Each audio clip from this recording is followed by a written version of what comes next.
ఆంధ్రప్రదేశ్లో ఇప్పటికీ అత్యంత జనాదరణ కలిగిన నాయకుడు వైఎస్ జగన్మోహన్ రెడ్డి అనే విషయం చంద్రబాబుకు ఆయన కొలువు కూటమికి స్పష్టంగా తెలుసు.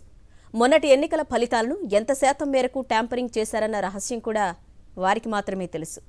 అలవి కాని హామీలతో తాము ఓటర్ల చెవులల్లో పెట్టిన పొద్దుతిరుగుడు పువ్వులు తమ వైపే తిరిగి ప్రశ్నించే సమయం ఆసన్నమైంది.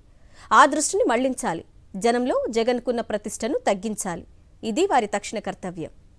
ఏపీలో మంత్రిమండలి ప్రమాణ స్వీకారం చేసి నెల రోజులు దాటింది. చేసిన వాగ్దానాల అమలు సంగతి దేవుడెరుగు. మేనిఫెస్టోలో పెట్టిన అంశాలు ఫలానా తేదీల వారీగా అమలు చేయబోతున్నామనే షెడ్యూల్ని కూడా జనం నోచుకోలేదు. ముఖ్యమంత్రి బాధ్యతలు స్వీకరించగానే సంతకం చేసిన మెగా డిఎస్సి ఫైల్తో ఫుట్బాల్ ఆడుతున్నారు. అందుతున్న సూచనలను బట్టి ఈ సంవత్సరాంతానికి కూడా ఆ పరీక్షలు పూర్తయ్యే అవకాశం లేదు. వచ్చే సంవత్సరం ఏప్రిల్ నాటికి పదవి విరమణ చేయబోయే వారిని దృష్టిలో పెట్టుకొని ఆ సమయానికల్లా డిఎస్సి నిర్వహించేలా ప్లాన్ చేసినట్టు సమాచారం.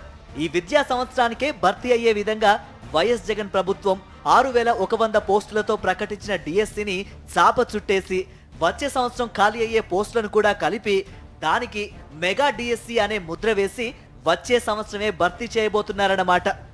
ఈ సంవత్సరమే కొలువుల్లో చేరవలసిన 6100 ఉపాధ్యాయ ఔత్సాహికుల నోళ్లల్లో ఆ విధంగా మట్టిగొట్టారు. సర్కారు వారి తొలి అడిగే చీటింగ్. పెంచిన పెన్షన్లను తొలి మాసం నుంచే ఇస్తున్నట్లు భారీ ఆర్భాటం చేశారు. అంతకుముందు ఇళ్లకు వెళ్లి లబ్ధిదారుల చేతిలో పెన్షన్ డబ్బులు పెట్టి వచ్చే సాంప్రదాయాన్ని కొనసాగిస్తామన్నారు. కానీ ఆచరణ అందుకు విరుద్ధంగా జరిగింది. చాలా మందిని గ్రామ సచివాలయాలకు పిలిపించి క్యూ లైన్లలో కూర్చోబెట్టుకున్నారు. కొన్ని చోట్ల స్థానిక తెలుగుదేశం నాయకుల ఇళ్లల్లోనే కార్యక్రమాన్ని జరిపించారు. ప్రతి చోట మెడలో పార్టీ జెండాలు కప్పుకొని హడావిడి చేశారు. కొన్ని చోట్ల జనసేన జెండాలకు తెలుగుదేశం జెండాలకు మధ్య క్రెడిట్ వార్ జరిగింది. పెన్షన్ల పంపిణీ అనే కార్యక్రమం గడిచిన 5 ఏళ్లు ఎలా జరిగింది? ఎప్పుడైనా రాజకీయ జోక్యం మాట విన్నామా? ఎక్కడైనా జెండాలు కండువాలు కనిపించాయా? కుల, మత, రాజకీయ, వర్గ, లింగ భేదం లేకుండా లబ్ధిదారుల ఎంపిక జరిగింది.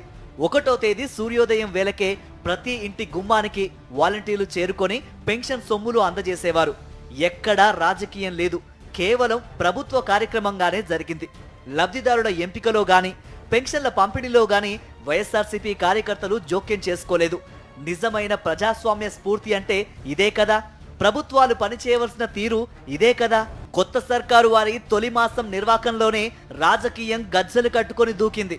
తమ పార్టీ వారు కాదన్న కారణంతో చాలా చోట్ల పంపిణీ చేయలేదన్న ఆరోపణలు వచ్చాయి. ఈ ధోరణి ఇంకెంత దూరం వెళ్తుందో రానున్న రోజుల్లో పూర్తిగా అర్థమవుతుంది. పోనీ మేనిఫెస్టోలో చెప్పినట్టుగా పెన్షన్ కార్యక్రమాన్ని సంపూర్ణంగా అమలు చేశారా? బీసీలకు, ఎస్సీలకు, ఎస్టీలకు, మైనారిటీలకు 50 ఏళ్లకు పెన్షన్ వర్తింపజేస్తామన్నారు. మొదటి నెలలోనే ఇవ్వడం కుదరకపోవచ్చు. కనీసం ఏ నెలలో, ఏ సంవత్సరంలో అమలు చేస్తారన్న ప్రకటనైనా రావాలి కదా. ఆ ముహూర్తం కోసం లక్షలాది మంది ఎదురు చూస్తున్నారు. సూపర్ 6 పేరుతో తెలుగుదేశం పార్టీ 6 మాసాల పాటు ఊదరగొట్టిన 6 హామీలనైనా వెంటనే అమలు చేయడం ప్రారంభించి ఉంటే మిగిలిన మేనిఫెస్టోపై జనం నమ్మకం పెట్టుకునే అవకాశం ఉండేది. కనీసం వాటికి సంబంధించిన షెడ్యూల్ కూడా ఈ నెల రోజుల్లో విడుదల కాకపోవడం ఆందోళన కలిగిస్తోంది. 20 లక్షల ఉద్యోగాలన్నారు. Schedule please. నిరుద్యోగులందరికీ 3000 రూపాయల నెలసరి భృతి అన్నారు. ఎప్పట్నుంచి? కనీసం ఒక ప్రకటన వచ్చినా వారికి కొంత ఊరట లభిస్తుంది. ప్రతి బిడ్డ తప్పనిసరిగా బడికి వెళ్లాలని, మంచి చదువు అభ్యసించాలన్న లక్ష్యంతో జగన్మోహన్ రెడ్డి అమ్మ ఒడి అనే ఒక వినూత్న కార్యక్రమాన్ని అమలు చేశారు. పిల్లల్ని బడికి పంపే విధంగా ప్రోత్సహించడం కోసం బడి వయసు పిల్లలున్న ప్రతి తల్లికి ఏటా 15,000 రూపాయలు అందజేశారు. ఈ కార్యక్రమం సత్ఫలితాలను ఇచ్చింది. ఒక్క 15,000 ఇవ్వడం ఏంటి? మేము అధికారంలోకి వస్తే ఇంట్లో ఎందరు పిల్లలుంటే అన్ని 15,000 రూపాయలు ఇస్తామని కూటమి ఠముకు వేసింది. సూపర్ 6లో 2వ కార్యక్రమంగా దాన్ని నమోదు చేసింది. సుమారు 1 కోటి మంది పిల్లలు ఆశతో ఎదురు చూస్తున్నారు. పసిపిల్లల్ని ఆశ పెట్టి మోసగించడం మహా పాపం. తేదీలు త్వరగా ప్రకటించండి. పుణ్యకాలం గడిచిపోతోంది. వ్యవసాయ సీజన్ ప్రారంభానికి ముందే వైఎస్ జగన్ ప్రభుత్వం రైతు భరోసా పేరుతో రైతుకు పెట్టుబడి ఖర్చును అందజేసేది. ఈ సాయాన్ని తాము 20,000 రూపాయలకు పెంచుతామని మేనిఫెస్టోలో 3వ సిక్సర్ కొట్టారు. వ్యవసాయ సీజన్ ప్రారంభమైంది. అప్పుడే మృగశిర, ఆరుద్ర కార్తెలు ముగిసి పునర్వసు నడుస్తోంది. సర్కారు సాయం చినుకులు ఎప్పుడు రాలుతాయో చెప్పే నాదుడు కనిపించడం లేదు. 19వ ఏడు నుంచి 59 ఏళ్ల వరకు ప్రతి మహిళకు నెలకు 1500 అందజేస్తామని సూపర్ 6లో పేర్కొన్నారు. ఈ వయసులో ఉన్న మహిళల సంఖ్య సుమారు 1,80,00,000 అంచనా.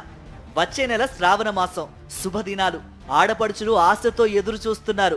ఉచిత బస్సు ప్రయాణం గురించి ఇంకెప్పుడు చెబుతారు అని అడుగుతున్నారు. ఉచితంగా ఇచ్చే 3 సిలిండర్లను ఏ నెలల్లో ఇవ్వబోతున్నారో తెలుసుకోగోరుతున్నారు. ఈ నిరీక్షణంతా కూటమి వాగ్దానాల్లో పెద్దపీట వేసిన సూపర్ 6 గురించే. చాంతాడు పొడవు మేనిఫెస్టో గురించిన ప్రస్తావన ఇంకా మిగిలే ఉంది. ఎన్నికలకు ముందు అన్ని రాష్ట్రాలు, కేంద్ర ప్రభుత్వం ఓట్ ఆన్ అకౌంట్ బడ్జెట్లను ఆమోదించుకున్నాయి. ఈ నెలలో పూర్తి స్థాయి బడ్జెట్ను ప్రవేశపెట్టవలసి ఉంది. ఈ నేపథ్యంలోనే మేనిఫెస్టో హామీల అమలుకు సంబంధించిన షెడ్యూల్ ప్రకటనకు ప్రాధాన్యం ఉంది. ఎందుకంటే వాటికి అవసరమైన కేటాయింపులను ఈ బడ్జెట్లోనే ప్రతిపాదించాలి. అటువంటి ప్రతిపాదనలకు చోటు దక్కనట్లయితే మేనిఫెస్టో అమలు అటకెక్కినట్టే. మరో ఏడాది పాటు మాట్లాడే అవకాశం ఉండదు. సూపర్ 6 హామీలు, పెంచిన పెన్షన్ల అమలుకు మాత్రమే అదనంగా ఏటా 1,00,000 కోట్లకు పైగా నిధులు అవసరం ఉందని ఒక అంచనా. గతంలో అమల్లో ఉన్న పథకాలను యథావిధిగా అమలు చేస్తూనే అదనంగా 1,00,000 కోట్లు వెచ్చించాల్సి ఉంటుంది. అంత సొమ్మును అదనంగా ఎలా సమీకరించబోతున్నారో తేలవలసి ఉంది. వారి మాటల్లోనే చెప్పాలంటే అడ్డగోలుగా అప్పులు చేసి ఆంధ్ర రాష్ట్రాన్ని శ్రీలంకకు అమ్మమ్మగా మారుస్తారో, అమల్లో ఉన్న పథకాలకు అంటకత్తెర వేసి ఇచ్చిన హామీలను అటకెక్కిస్తారో పూర్తి స్థాయి బడ్జెట్లో తేలిపోతోంది. చంద్రబాబు సంపద సృష్టి కార్యక్రమం ఇంకా ప్రారంభం కాలేదు. ఎప్పుడవుతుందో తెలియదు. అమరావతి నిర్మాణంతో సంపద సృష్టించడం అంటే మెజీషియన్ టోపీలోంచి పిల్లిని బయటకు తీయడం లాంటిదేనని ఆర్థిక నిపుణుల అభిప్రాయం. ఈ నేపథ్యంలో మేనిఫెస్టో హామీలు, సంక్షేమ పథకాల కొనసాగింపు తదితర అంశాల నుంచి జనం దృష్టిని మళ్లించే రాజకీయ టక్కు టమారాలే చంద్రబాబు సర్కారు ముందున్న ప్రత్యామ్నాయమన్న అభిప్రాయం బలపడుతోంది.